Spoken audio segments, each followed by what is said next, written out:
ఈరోజు నెల్లూరులో మీ ముందు కూర్చొని మాట్లాడుతున్నారంటే పూర్వజన్మ సుకృతం సార్. 40 మంది చనిపోయారు.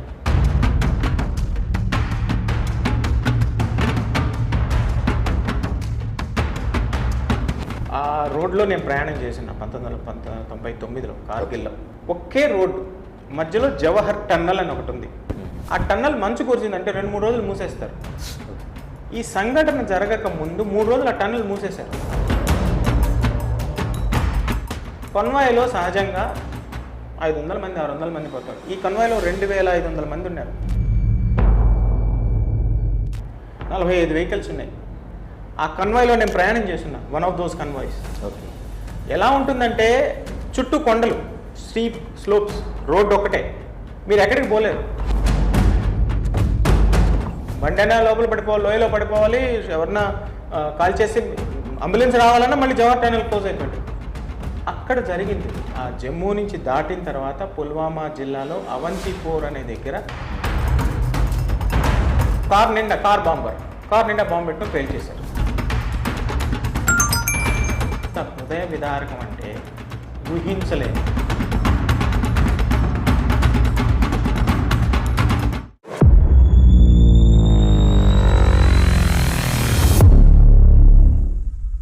Welcome to sauce TV. నేను మీ అభిద్ హుసేన్.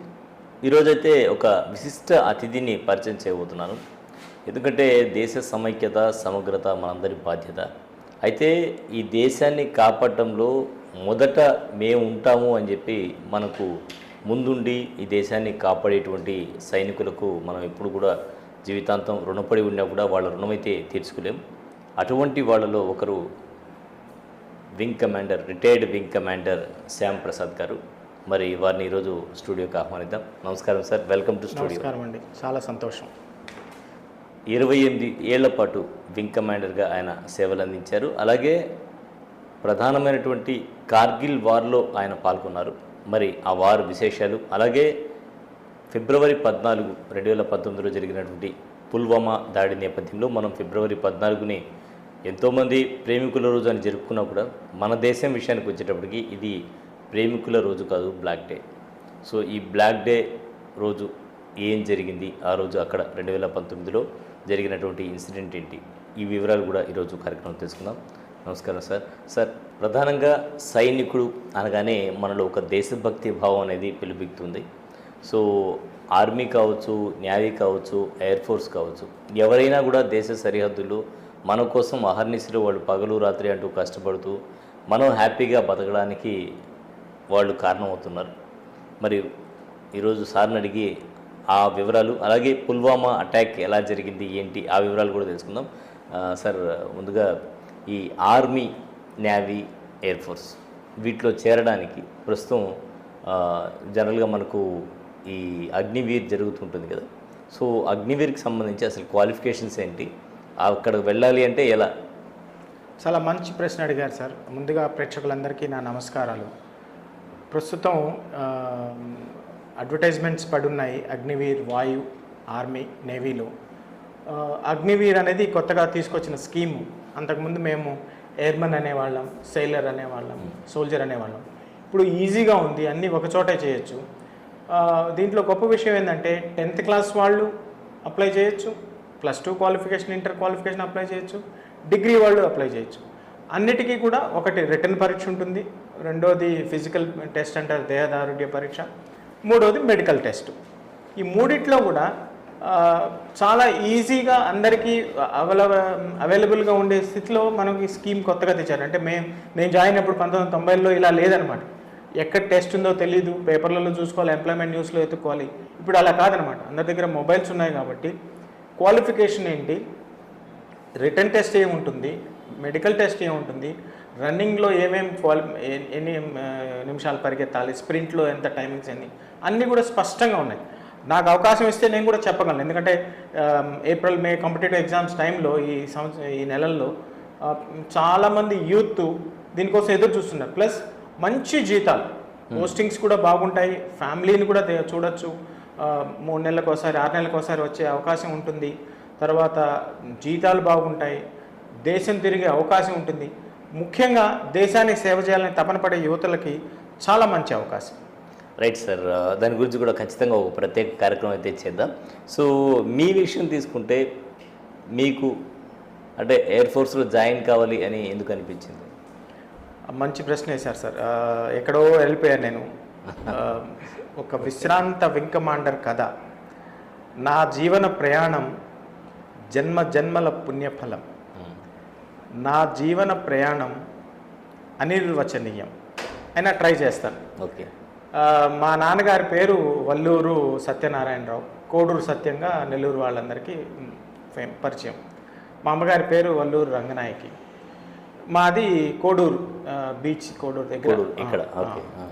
సో అక్కడి నుంచి చిన్నప్పటి నుంచి మా తాతగారి సైడ్ మా నాన్నగారి సైడ్ వల్ల కొంచెం దేశభక్తి అవగాహన ఉండేది. ఇంటర్ అయిపోయిన తర్వాత డిగ్రీ ఫస్ట్ ఇయర్లో ఉండగా మా అన్నగారు చెప్పారు, ఇట్లా ఎయిర్మెన్ ఉద్యోగం వచ్చిందిరా పోదని. చెన్నైలో వెళ్ళి రిటర్న్ పరీక్ష రాశాను. ఇప్పుడు చెప్పాను కదా నేను, హాల్ టికెట్ అంతా మా అన్నయ్య తయారు చేశాను, అసలు ఏం తెలియదు. అక్కడ రిటర్న్ పరీక్ష అయితే అండర్ వెయిట్ అని చెప్పారు. ఇంటికి వచ్చి మళ్ళీ కొంచెం గుడ్లు తిన్నప్పుడు దాకా నాన్ వెజ్ అలవాట్లేదు. సో మళ్ళీ రిటర్న్ పరీక్ష అయిన తర్వాత మెడికల్లో 5 కేజీలు తక్కువ వెయిట్ పెరిగి చెన్నైలో రిపోర్ట్ చేస్తే బెల్గాం సాంబ్రాకి తీసుకెళ్లారు కర్ణాటక. అక్కడ 1 ఇయర్ ట్రైనింగ్ 1991. ఎందుకు మర్చిపోలేనంటే మధ్యలో సెలవులకు వచ్చినప్పుడు మాజీ ప్రధానమంత్రి రాజీవ్ గాంధీ హత్య జరిగింది. అలా మొదటి పోస్టింగ్ బరేలీ వెళ్ళాను. బరేలీ తర్వాత బఠిండా వెళ్ళాను. బఠిండాలో ఉండగా డిగ్రీ కంప్లీట్ చేసి ఎంఏ కంప్లీట్ చేసి ఆఫీసర్గా, ఇప్పుడు సిడిఎస్ అంటారు కదా, ఇప్పుడు లేకపోతే ఆఫ్కాట్ అంటారు కదా, అప్పుడు ఆఫ్కాట్ అన్నప్పుడు ఎయిర్ ఫోర్స్ కామన్ ఎంట్రన్స్ టెస్ట్గా రాసి ఎస్ఎస్బి క్లియర్ అయ్యి సర్వీసెస్ సెలక్షన్ బోర్డ్ హైదరాబాద్లో ట్రైనింగ్ తీసుకున్నాం. 1 ఇయర్ ట్రైనింగ్ తీసుకున్నాను. First posting Srinagar. Okay. So చాలా తీపి గుర్తులు, చాలా కష్టపడ్డాను. ఒక మాటలో చెప్పాలంటే పెద్దవాళ్ళ దయ నా ప్రాప్తం. తీపి గుర్తు ఏంటి మీకు బాగా, అంటే మీ మొత్తం జర్నీలో? ఒక యూనిఫామ్ వేసుకుంటే ఒక గర్వంగా ఉంటుంది. ఒక దాన్ని ఏమంటారు కదా, వెంట్రుకలు నిక్కపొడుచుకోవడం, ప్రౌడ్ మూమెంట్గా ఉంటుంది. అదే క్షణంలో వెంటనే ఒక బాధ్యత, ఒక భయం లాంటిది ఉంటుంది చేతిలో. అంటే మిలిటరీ అంటే క్రమశిక్షణ, సమయపాలన. మాకు నేర్పించింది 2. 1 చెప్పింది చేయడం, 2 చేసింది చెప్పడం, ఫీడ్బ్యాక్ మెకానిజం.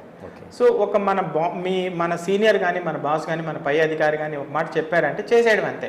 ఎందుకంటే చెప్పే ముందు ఆయన ఆలోచించుకొని చెప్పుకుంటాడు. ఆయన కూడా ఊరికే ఆర్డర్స్ పాస్ చేయడు కదా. ఇవి యుద్ధంలో బాగా ఉపయోగపడతాయి. యుద్ధంలో మనకు టైం ఉండదు. ఇప్పుడు మనం ఫండమెంటల్ రైట్స్ అంటాం కదా, ఒక ప్రశ్న ఏదన్నా వేసి దానికి సమాధానం చెప్పేదాకా ఉండదు, చెప్పిన పని చేసేయాలి. ఇది చాలా అలవాటు పడింది, ఒక తీపి గుర్తుగా. ఎందుకంటే ఇప్పుడు నేను బయటకు వచ్చేసి 7 ఏళ్ళు అయింది, ఇంకా అలవాటు పోలా. ఇప్పుడు మీకు మాట చెప్తే మీరు మరి చెప్పచ్చో లేదా అయినా చెప్తాను. నాకు కాల్ రాగానే సార్ 3:50 కల్లా ఇక్కడికి ఉంటాను సార్ అనగానే 3:45 కల్లా నేను వస్తే నాకన్నా ముందుగా మీ స్టాఫ్ వచ్చినారు అక్కడ. సో చాలా హ్యాపీగా ఫీల్ అయ్యాను. Okay, right sir. ఇక మీరు పార్టిసిపేట్ చేసినటువంటి ఒక ప్రౌడ్ మూమెంట్ అంటే కార్గిల్ అటాక్ అని చెప్పవచ్చు, అంతే కదా?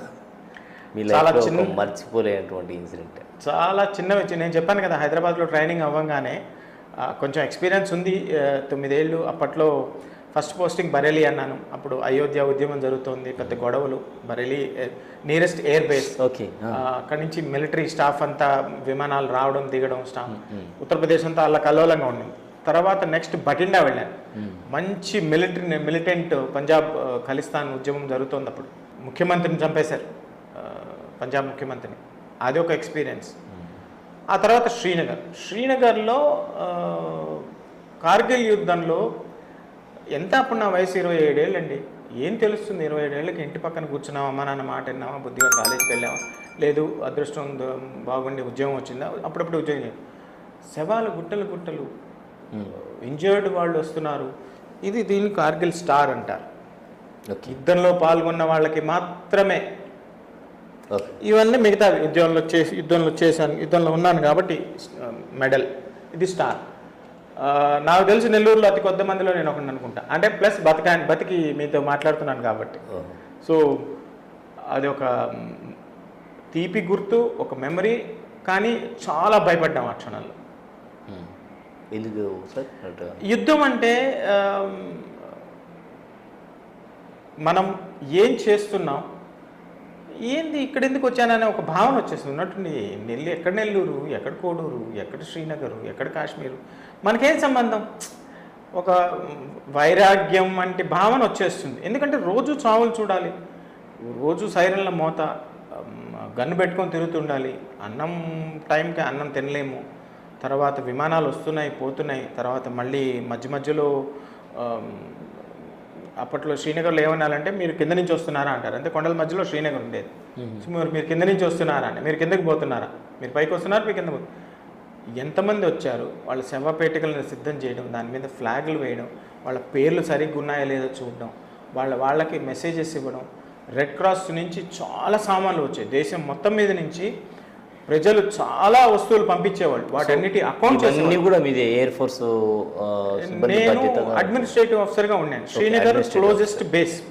సో ఆర్మీ వాళ్ళ యుద్ధాలు లాంచ్ చేయాలన్నా, వాళ్ళ ట్యాంకులు అవి పంపించాలన్నా అన్ని ఆ మెయిన్ బేస్ అది. దాన్ని అడ్మిన్ కంట్రోల్ సెంటర్ అని ఒకటి పెట్టేవాళ్ళు. అడ్మిన్ కంట్రోల్ సెంటర్లో నేను పనిచేశాను. నేను జూనియర్ అయినా కానీ ఒక 3-4 ఆఫీసర్లు ఉండేవాళ్ళు, నా సీనియర్స్ ఉండేవాళ్ళు. సో ఒక్కోసారి షిఫ్ట్ చేసామంటే 8-9 గంటల పాటు ఇవే చూస్తుండేది. ఒక చిన్న వయసులో ఇవన్నీ చూస్తూ యుద్ధం గురించి ఆలోచిస్తూ ఇళ్ళు గురించి మర్చిపోయే స్థితిలో ఉంటాం అప్పుడు. అది ఒక మర్చిపోలేని ఎక్స్పీరియన్స్. బ్యాడ్ ఎక్స్పీరియన్స్ అనను కానీ, అంటే అగ్నివీర్ స్టార్టింగ్లో కొంత వ్యతిరేకత కూడా వచ్చింది కదా, అంటే జస్ట్ ఒక 5 years చేసి వచ్చేస్తుంటారు, అప్పటికి ఫుల్ ఎక్స్పీరియన్స్ వచ్చేటప్పటికి బయటకు వచ్చేస్తారనేటువంటి మాట వినిపించింది. ఇప్పుడు ఎందుకు అడుగుతున్నానంటే మీరు 27 ఏళ్ల వయసులోనే ఇవన్నీ కూడా చూశానని చెప్పి అన్నారు కాబట్టి, సో దీన్ని ఎలా తీసుకోవచ్చు అంటారు, ఎందుకు చాలా చెప్పారని దాన్ని ఏ విధంగా తీసుకోవచ్చు? చాలా మంచి ప్రశ్న సార్. ఇది ఒక పెద్ద అపోహ. ఇప్పుడు నేను చెప్పాను కదా, నేను 1990లో చేరాను, నా వయసు అప్పుడు 18. అప్పుడు కూడా ఇది ఉండింది. అంటే ఒక్కసారి చేరగానే మనం డిసైడ్ అయిపోతాం కదా, మనం లైఫ్ ఉన్నా లేకపోతే ఉంచరు, దేశం కోసం ఉంచరు. మీరు కానీ మీ ఫిజికల్ ఫిట్నెస్ మెయింటైన్ చేయకపోతే, మీరు కానీ ఎగ్జామ్స్ పాస్ కాకపోతే 2 ఏళ్ళు కూడా ఉంచరు. ఎప్పటి నుంచో ఉంది ఇది. కానీ ఈసారి ప్రభుత్వం ఏం చేసిందంటే సమాజంతో చర్చించి క్లియర్గా చెప్దాం. ఇప్పుడు షార్ట్ సర్వీస్ కమిషన్ ఉంది, ఆఫీసర్లకి షార్ట్ సర్వీస్ కమిషన్ ఉంది, 5 ఏళ్ళు చేసి వచ్చేయాల్సిందే. సో ఇది అపోహ మాత్రమే, అంతే అపోహ. ఇప్పుడు మీరు అగ్నివీర్ అన్నారు కదా, 4 ఏళ్ళకి టెస్ట్ పెడతారు, మీరు పాస్ అయ్యారనుకోండి 15 years. ఓకే. ఇప్పటికీ ప్రస్తుతం ఇండియాలో మిలిటరీలో మాత్రమే పెన్షన్ ఉంది. ఇది ఆల్రెడీ ఉంది, బయట డిక్లేర్ చేయలేదు, బయట తెలియదు. ఓకే. నేను కూడా చెప్పచ్చో చెప్పకూడదు తెలియదు నాకు, ఎందుకంటే నేను బయట వచ్చేసాను కాబట్టి. నేను చేరినప్పుడు కూడా ఉంది, ఎయిర్మెన్కి ఉంది, ఆఫీసర్లకు ఉంది, కానీ ఇంత ఓపెన్గా డిక్లేర్ చేయలేదు. అప్పుడు బయటకు పంపించేసేవాళ్ళు, వాళ్ళకి అప్పుడు ఉద్యోగం. ఇప్పుడు ఏం చేస్తున్నారు, బయటకు వచ్చే ముందు ట్రైనింగ్ ఇచ్చి సర్టిఫికేట్ ఇచ్చి మరీ పంపిస్తున్నారు. ఇది చాలా మంచిది. నన్ను చెప్పమంటే నేను దీని గురించి వివరంగా చెప్పగలను. యూత్ దీన్ని బాగా, ఇప్పుడు చాలామంది ఉంటారండి, మేము 5 ఏళ్ళు చేస్తామండి, బయటకు వచ్చి కార్పొరేట్ సెక్టర్కి వస్తాం, బిజినెస్ చేస్తాం, లేకపోతే సొంత కంపెనీ పెట్టుకుంటాం, వాళ్ళు చేసుకోవచ్చు. లేదు మేము తొందరగా ఉంటాం, అక్కడే కంటిన్యూ అవుతాం, వాళ్ళు చేసుకోవచ్చు. అప్పట్లో లేదు మాకు ఈ ఆప్షన్. Okay, right sir. ఇంకా పుల్వామా అటాక్ గురించి ఒకసారి మాట్లాడుకుందాం మనం, ఎందుకంటే నేటి యువత ఈరోజు ప్రేమ పేరుతో ప్రేమ అని తిరుగుతూ ఉన్నారు. ఫిబ్రవరి 14 వచ్చిందంటే ప్రేమ ప్రేమ ప్రేమ ఇదే కనిపిస్తుంటుంది. ఎక్కడ చూసినా, ఈ సోషల్ మీడియా చూసినా అదే, లేదంటే న్యూస్ ఛానల్స్ చూసినా అదే, అన్నింటిలో కూడా చెప్తున్నారు. కానీ అదే ఫిబ్రవరి 14న మన దేశంలో జరిగినటువంటి ఒక దారుణమైనటువంటి ఘటన పుల్వామా అటాక్, దీని గురించి ఒకసారి. చాలా మంచి ప్రశ్న వేశారు. ఫిబ్రవరి 14 అంటే సెయింట్ వ్యాలంటైన్, ఆ మహానుభావుడు, ఆయన ఏం చేశాడో కానీ మనం ఏం దాన్ని అర్థం చేసుకున్నామో దాన్ని విషయం వదిలేస్తే, ఇంకో విషయం, నాకు మీ స్టాఫ్ దగ్గర నుంచి ఫోన్ వచ్చినప్పుడు బ్లాక్ డే అనగానే చాలా సంతోషపడ్డాను, చాలా బాధపడ్డాను, మిక్స్డ్ ఫీలింగ్స్ వచ్చాయి. ప్లస్ నాకు మళ్ళీ భయం వేసింది, ఏమైనా ప్రాంక్ కాల్ ఏమో, వ్యాలంటైన్స్ డే ఆడకుండా బ్లాక్ డే అన్నాడు ఏందా అని. అంటే ఈరోజు నెల్లూరులో మీ ముందు కూర్చొని మాట్లాడుతున్నారంటే పూర్వజన్మ సుకృతం సార్. 40 మంది చనిపోయారు. ఆ కథ మీకు చెప్తే మీరు నమ్మరు. ఎందుకంటే ఆ రోడ్లో నేను ప్రయాణం చేసిన 1999లో కార్గిల్లో, జమ్మూ నుంచి శ్రీనగర్కి. నేను చెప్పాను కదా కింద నుంచి వస్తున్నారా, కిందకి వెళ్తున్నారా అంటాను. ఒకే రోడ్డు మధ్యలో జవహర్ టన్నల్ అని ఒకటి ఉంది. ఆ టన్నల్ మంచు కురిసిందంటే 2-3 రోజులు మూసేస్తారు. ఈ సంఘటన జరగక ముందు 3 రోజులు ఆ టన్నల్ మూసేశారు. కన్వాయ్లో సహజంగా 500 మంది 600 మంది పోతారు. ఈ కన్వాయ్లో 2500 మంది ఉన్నారు, 45 వెహికల్స్ ఉన్నాయి. ఆ కన్వాయ్లో నేను ప్రయాణం చేస్తున్నా, వన్ ఆఫ్ దోస్ కన్వాయ్స్. ఓకే. ఎలా ఉంటుందంటే